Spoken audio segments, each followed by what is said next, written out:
नमस्कार मित्रांनो, मी प्राचार्य डॉक्टर जगदीश आणि आपण बघता माइंड गॅलरीचे यूट्यूब चॅनल.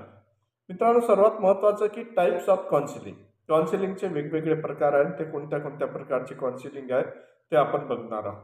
तर काउन्सिलिंग करत असताना किंवा समुपदेशन करत असताना त्यावेळेस सर्वात पहिलं काउन्सिलिंगचा प्रकार आहे marriage and family counselling. Marriage and family counselling जे मॅरिड कपल जे आहे ज्यांच्यामध्ये कुठल्याही प्रकारच्या समस्या आल्या की त्याबद्दलचं काउन्सिलिंग असतं. मग एज्युकेशनल काउन्सिलिंग ज्याच्यामध्ये शैक्षणिक समस्याचा विचार केला जातो. रिहॅबिलिटेशन काउन्सिलिंग म्हणजे ज्याच्यामध्ये व्यसनाधीनता आहे, त्यांच्याशी समस्या असेल त्यांच्या काउन्सिलिंग केलं जातं. आणि mental health counselling. Mental health म्हणजे मानसिक ज्या समस्या आहे किंवा मनाला ताप होतो किंवा मनाला त्रास येतो किंवा मन जे आहे त्याचं विचलित झालेलं असतं, अशा लोकांचं मेंटल हेल्थ काउन्सिलिंग, मानसिक स्वास्थ्य चांगलं करण्यासाठी. त्याच्यानंतर सबस्टन्स अब्यूज काउन्सिलिंग. आता सबस्टन्स अब्यूज काउन्सिलिंग म्हणजे विशिष्ट एखादं पदार्थ आहे, त्याच्याशी संबंधित ॲडिक्ट झालं असेल, तर त्या बाबतीत किंवा त्यांना प्रॉब्लेम असेल त्याच्याशी संबंधित, तर त्यावेळेस सबस्टन्स अब्यूज काउन्सिलिंग असं म्हटलं जातं. तर मित्रांनो, या ठिकाणी आपण सर्वात पहिलं जे आहे मॅरेज अँड फॅमिली काउन्सिलिंग विषयी विचार करत असताना people often face a lot of problems in their marriage and family life.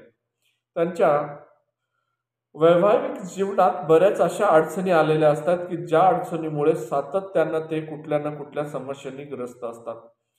त्यांच्या एकमेकांमध्ये मिसअंडरस्टँडिंग होतं किंवा एकमेकाची तत्व पटत नाही किंवा एकमेकांचा आपल्याला स्वभावाशी संबंधित अडचणी असतात. They trouble people find it hard to cope up with their life. म्हणजे त्यांचं सुखी जीवन जगणं हे त्यांना कठीण जातं. म्हणजे this results in constant fight with their parents, family members. Marriage and family counseling comes in here. In other words, it's help people with their problems. They take them into confidence and prescribe solutions that will be help them overcome their problem. आता सर्वात महत्त्वाचं की यावेळेस काय होतं की ते जे समस्याग्रस्त असतं की आई वडिलांची भांडणं होतं, भावाभावांची भांडणं होतात किंवा कुठल्याही प्रकारचं फॅमिलीमध्ये एक दुसऱ्याचं पटत नाही किंवा मॅरेज झालेल्या कपलचं एक दुसऱ्याचं पटत नाही, मिसअंडरस्टँडिंग होतात. अशा वेळेस यांना आपण चांगल्या प्रकारचं सजेशन देऊन त्यांच्यामध्ये बदल केला जातं आणि बदल करून अशा पद्धतीचं ते मॅरेज कपलला जे आहे काउन्सिलिंग केलं जातं. आता त्यांच्या समस्येच्या मुळाशी जाऊन ती समस्या दूर केलं जातं आणि ती समस्या काय आहे तसं दोघांच्याही ज्या समस्या आहेत त्याविषयी गोपनीयता ठेवल्या जाते. आता एज्युकेशनल काउन्सिलिंग म्हणजे students who is fresh out of school or a college in often uh, closer to as a to reach a career to choose.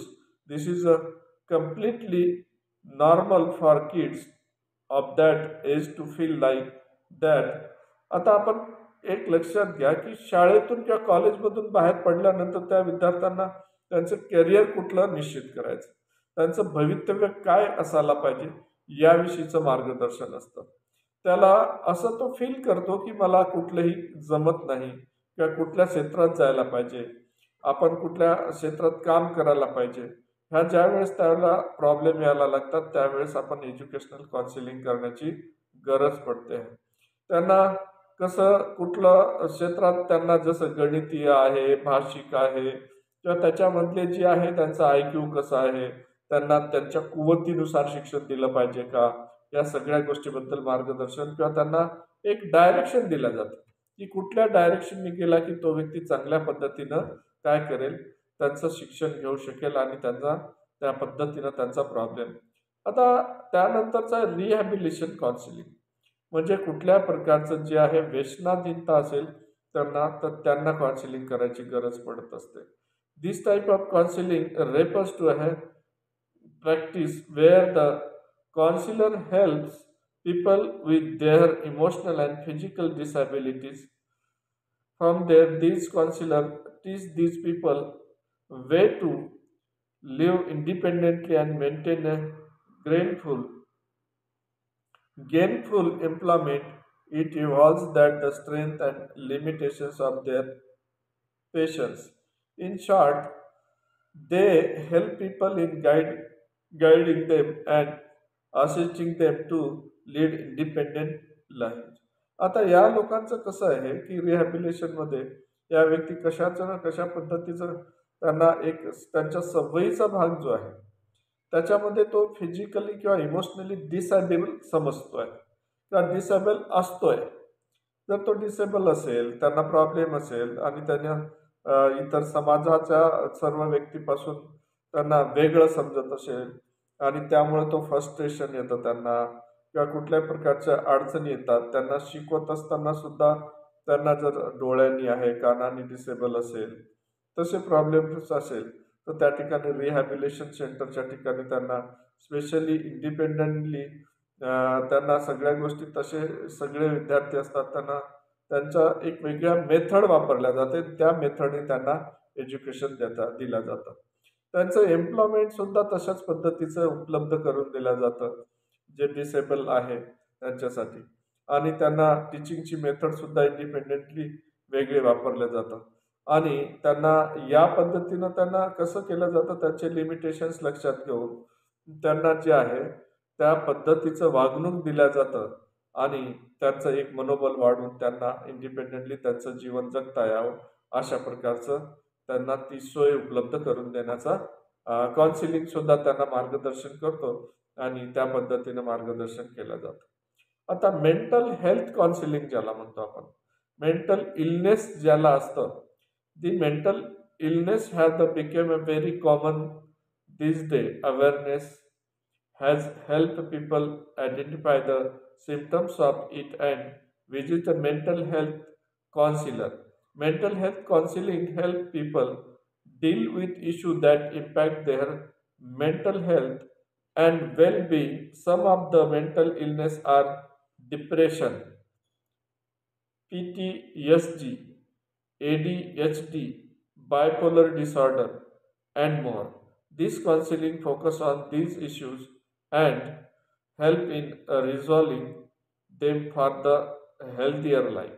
आता सर्वात महत्त्वाचं आहे की मेंटल हेल्थशी संबंधित जो प्रॉब्लेम आहे किंवा मानसिकता जी आहे किंवा मानसिकता बिघडलेली असेल किंवा आपण मेंटल इलनेस म्हणतो त्याला किंवा मानसिक आरोग्य ठीक नसेल, हे नेहमी आता जवळपास बऱ्याच लोकांमध्ये हे कॉमन झालेलं असं कॉमन झालेला म्हणजे कसं की बऱ्याच लोकांना दिसून पडतं.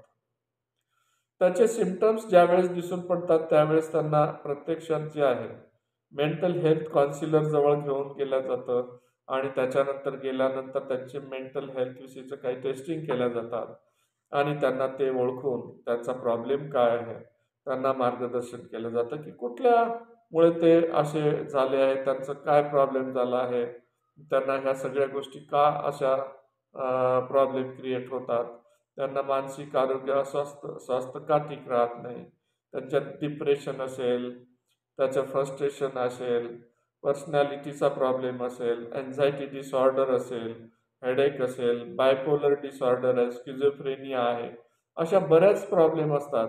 मग त्या सर्व गोष्टी ज्या आहेत त्या मानसिक समस्या कधीपासून कशा कोणत्या पद्धतीनं आल्या त्या दूर करण्यासाठी त्यांना मार्गदर्शन करत असताना एकतर काउन्सिलर किंवा सायकॅट्रिस्ट किंवा त्यानंतर हेप्नोथेरपिस्ट यांच्याकडे घेऊन त्या गेले नंतर ते त्यांचा आतमधील समस्या जी आहे, मानसिक समस्या काय आली आणि कशामुळे आली ते दूर करण्यासाठी त्यांना मार्गदर्शन करतात आणि त्यामुळे त्यांचं समस्याही दूर केल्या जाते. आता सबस्टन्स अब्यूज काउन्सिलिंग म्हणजे आता याच्यामध्ये काय आहे, substance abuse counselling is a form of counselling which help people in treating them and supporting them from the breaking free from their drugs and alcohol addiction. आता आपण हे जे म्हणतोय की एखादं पेय आहे म्हणजे ड्रिंक आहे किंवा आपण ॲफिन, चरस, गांजा अशा प्रकारचं तंबाखू, गुटखा किंवा दारू ह्या सगळ्या गोष्टी घेणारे जे व्यक्ती आहेत ते काही यांची ॲडिक्ट होतात आणि ॲडिक्ट झाल्यामुळे काय होतं की त्यांच्यापासून दूर कसं न्यायचं, त्या सगळ्या गोष्टी कशा त्यांच्यापासून ॲडिक्ट झाल्यानंतर त्यांचं शरीर जे आहे त्याला डिमांड करत असतो की ड्रिंक केलाच पाहिजे, तंबाखू किंवा खर्रा आपण म्हणतो की तपकीर घेणारे किंवा आपण म्हणतोय की ते नस म्हणतात त्यांनी तोंड घासणारे लोक आहे किंवा त्या व्यतिरिक्त जे आहे की गांजा आहे, सिगारेट स्मोकिंग आहे. मग ह्या सगळ्या गोष्टी ज्या आहे एक प्रकारचं काय आहे सबस्टन्स अब्यूज व्यसनाधीनता ज्याला म्हणू आपण ती व्यसनाधीनता. आता या अशा लोकांना हेल्प जे आहे peoples discuss the causes of this addiction and reach to the root of it.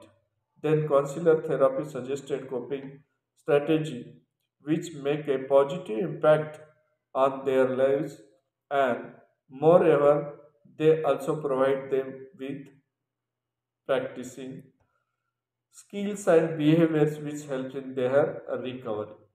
In conclusion, all type of counseling carry equal importance. They allow people to work through their problem and leads a happier and healthy life.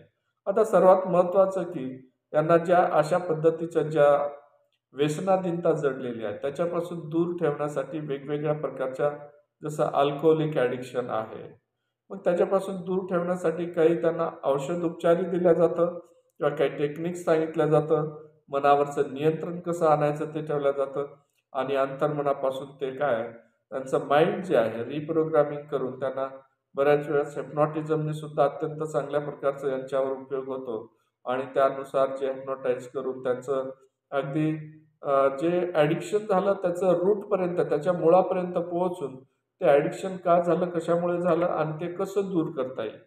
तसं त्याच्यामध्ये दूर त्यांना जे आहे प्रॉब्लेमपासून दूर करण्यासाठी त्यांना प्रयत्न केला जातो. थेरपी दिलं जातं, सायकोथेरपी, हिप्नोथेरपी दिल्या जाते आणि हिप्नोथेरपी देऊन त्यांना त्यापासून दूर करून त्यांच्यामध्ये एक पॉझिटिव्ह इम्पॅक्ट तयार होईल किंवा पॉझिटिव्ह त्यांच्यामध्ये बदल होईल. त्यांचं बिहेवियर, त्यांचं वर्तन बदलेल आणि वर्तन बदलून त्यांच्यामध्ये एक प्रकारचं जे आहे चांगल्या पद्धतीनं त्याचं वर्तन बदल करून त्यांची व्यसनमुक्ती होईल अशा पद्धतीनं मार्गदर्शन केलं जातं. मित्रांनो, अशा प्रकारच्या ज्या वेगवेगळ्या पद्धती आहेत ज्याच्यामध्ये काउन्सिलर जे आहे काउन्सिलिंग करतो हेच काउन्सिलिंगचे वेगवेगळे प्रकार आहेत. तर मित्रांनो, आपण अत्यंत चांगल्या प्रकारचं याला समजून घेतलं असाल असं मी समजतो आणि आपण आपल्या सोबत आहात असं समजून इथं थांबतो. नमस्कार.